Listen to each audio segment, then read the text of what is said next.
Sir Mumbai Indians இப்ப qualify ஆயிருக்கிறாங்க 4வது அணியாக இந்த 2025ல.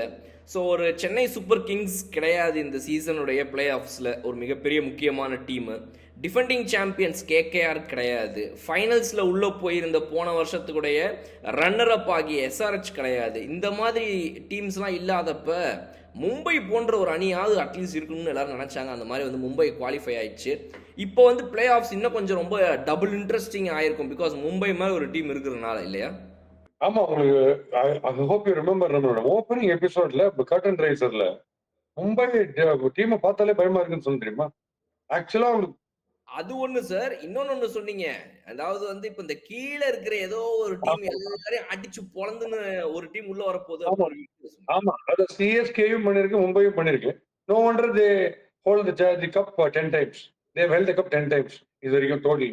ஸோ அதனால மும்பை ஒரு டேஞ்சர் இருக்குன்னு நினைச்சேன்.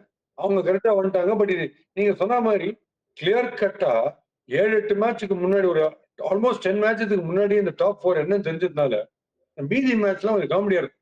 என்ன ஒரு டோட்டலா ஒரு இன்ட்ரெஸ்டே இல்லாத பார்த்துட்டு இருப்பாங்க.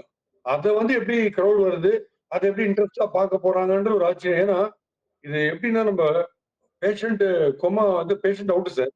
ஆனா, முடி மட்டும் பறக்குது சார். அப்படின்னு நம்ம எப்படி சந்தோஷப்பட முடியும்?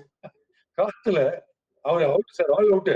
பட் முடி பறக்கறதுனால கொஞ்சம் ஓவ் இருக்குன்னு சொன்னா சிரிப்பு வராது நமக்கு. அந்த மாதிரி இப்ப இந்த மீதி மீதி மேட்ச்லாம் நம்ம இன்ட்ரெஸ்டா பார்க்கணும்னு சொல்றது.